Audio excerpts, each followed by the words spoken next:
on the road headed south, going to link up with old Shawn Helton from Shawn with the Wild. We're going into a pretty big piece of public ground, kind of about a halfway point between him and I. And I've seen some pigs in there one time coming back from his house one evening there, actually doing some stuff for a loan. So we're going to hike back in, see if we can't locate those hogs, maybe get on them here at a later date and just test some gear out, hang out a little bit, maybe talk a little bit of a loan, so you guys stay tuned. Got a little bit of a drive yet to get there, but we'll be there before you know it. And you know, as always, man, hit that subscribe button and hit the like button. I appreciate y'all.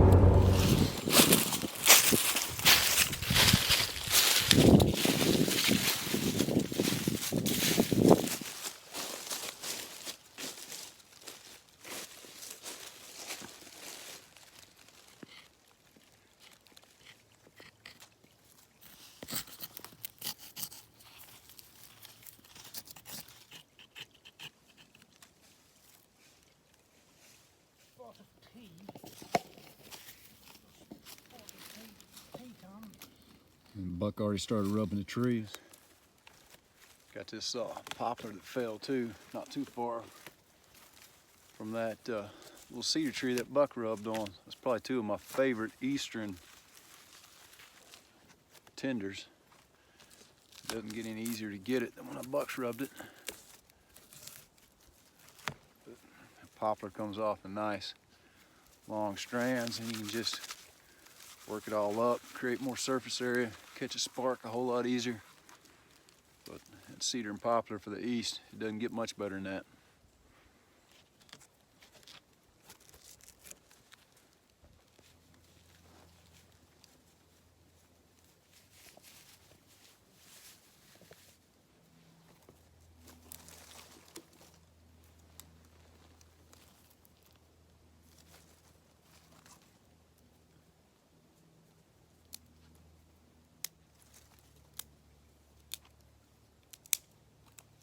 You heat it up and you can mold it into whatever you want. There's also a semi.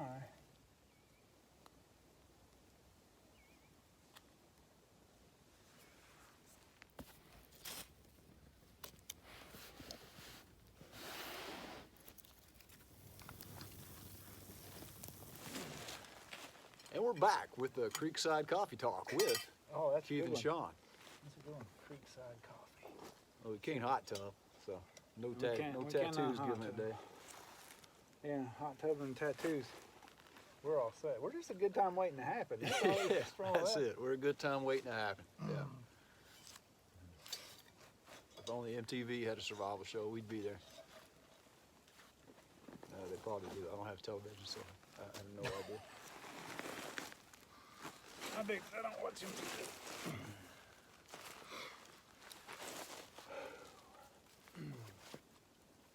So was tapping out as bad as you thought it would be?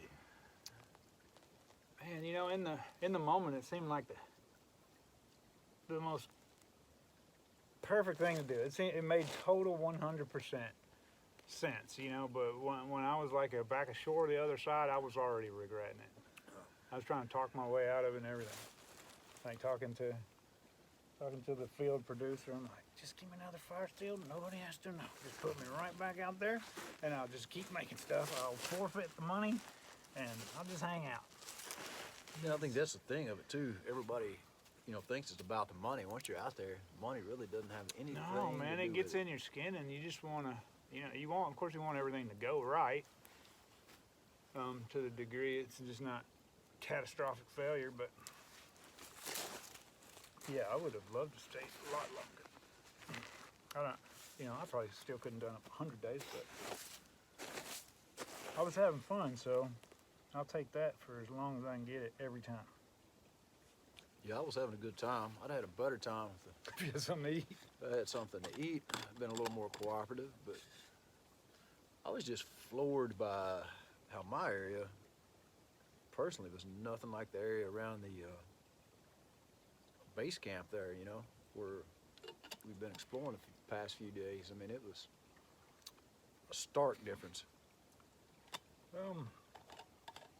I hands down think I had the best spot. Yeah, dude, you landed at Bass Pro Shops, man. Well, besides the other stuff, I didn't see any like large game there. But when I was coming in on the helicopter, I could see trails back behind my lake, and it had to have been something pretty big that done that. Turned out it might have been human foot traffic, but no, I had a ton of squirrels and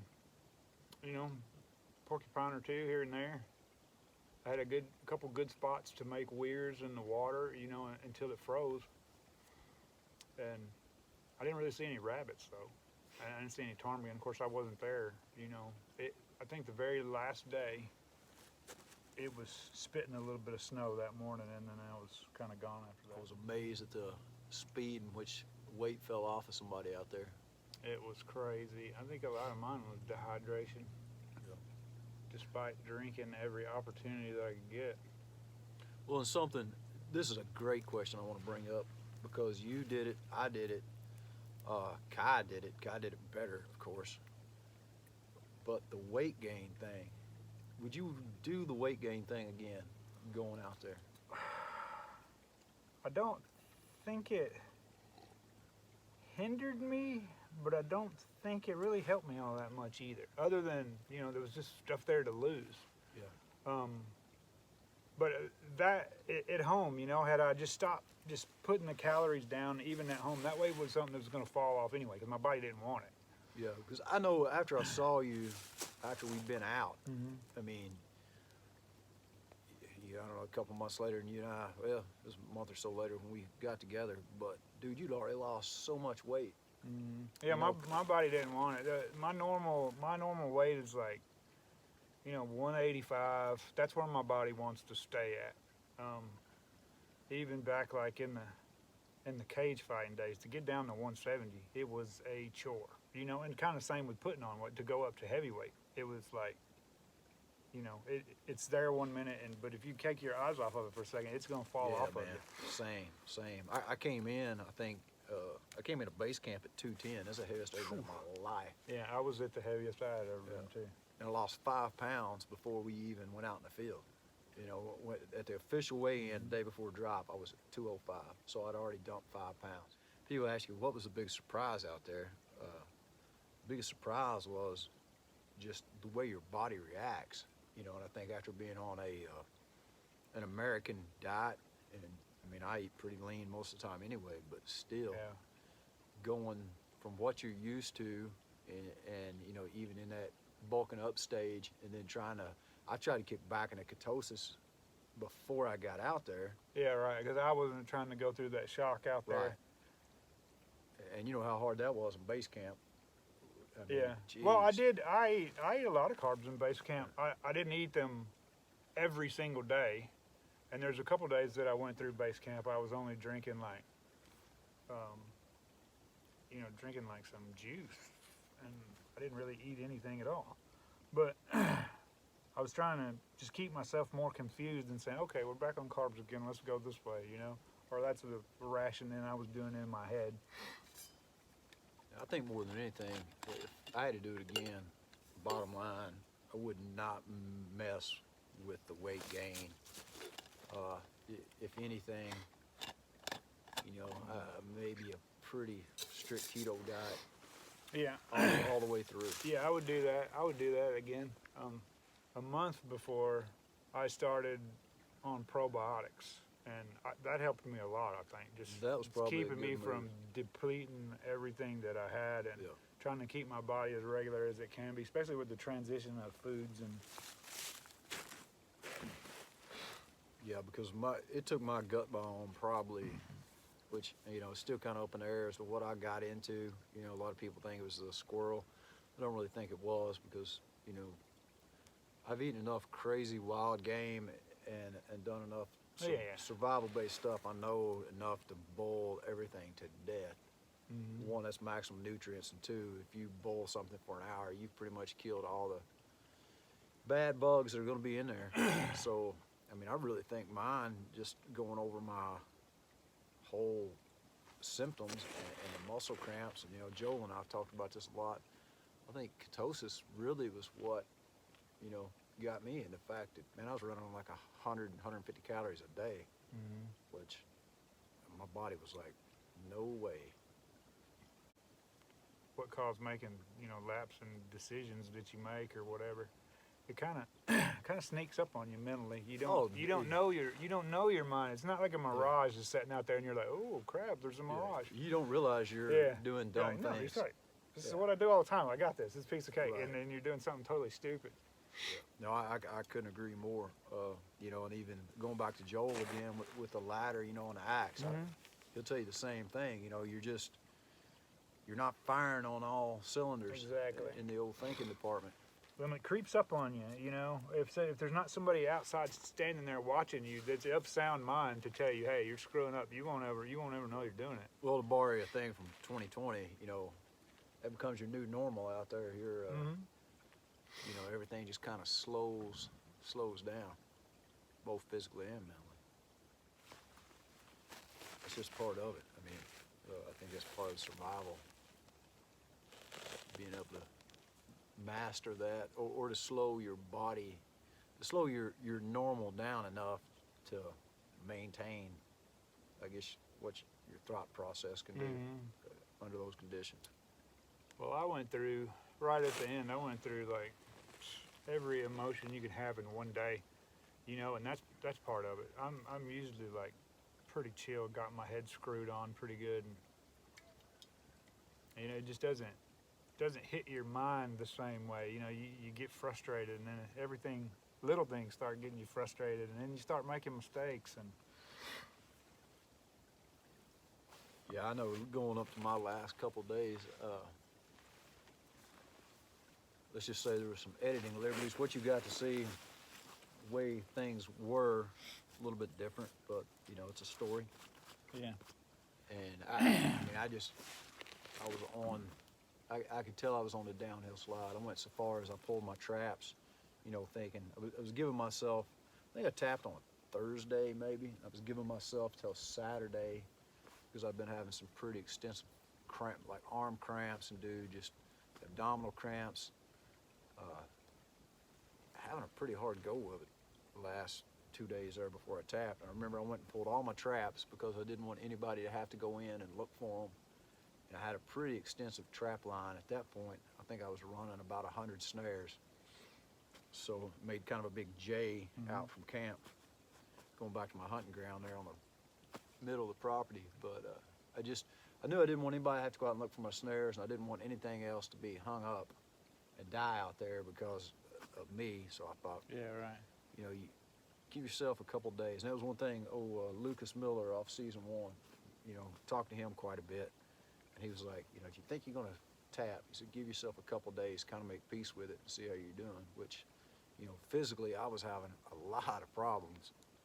And I thought, well, basically I'm going to take a couple sick days here and put my traps up and just chill out, try to, you know, make this little sad squirrel that I had 3 days of broth out of him, and then see where we were at Saturday, but that didn't work out. I didn't give it a couple days. I gave it more than 5 minutes, but not a couple days. It's the way it looked. Of course, I didn't film anything after that, so they had to use what footage that they had. Well, everybody knows you lost your striker by the hot tub. Yeah. I mean, that's common knowledge. Right. It's Wikipedia. Yeah, just Wikipedia that, guys. Shawn lost his striker at the hot tub. No, you know, at that point, I decided to leave. I was like frustrated. Like, you know, that's it. But you get Just frustrated. get me out of here. Yeah, you get frustrated with yourself. Just get me out of here. I ain't gonna be able to do no good without that. So, yeah, that was a big thing. You know, it's not supposed to happen. But you're not the first that it's happened to. evidently not. Nope. Which would be a good argument to I should have known better. Yeah, which is a good argument, which you should have known better. That's true. Not just in camp. You know, when we're sitting around in camp, that conversation really never came up. You know, how are you keeping your fire still? Are you tethering it to you? Are you leaving it? You know, that conversation just never came up. And you know, that may have enlightened me a little on it, but honestly didn't think about it. You don't need it till you don't have it. Yeah, that was the one thing I liked about my base pants that I chose. Had the double pocket on the inside and the second pocket super deep. Pretty similar to what I'm wearing today. But they're not paying me to say anything, so I'm not saying what I'm wearing. I'm not getting any free stuff out of it.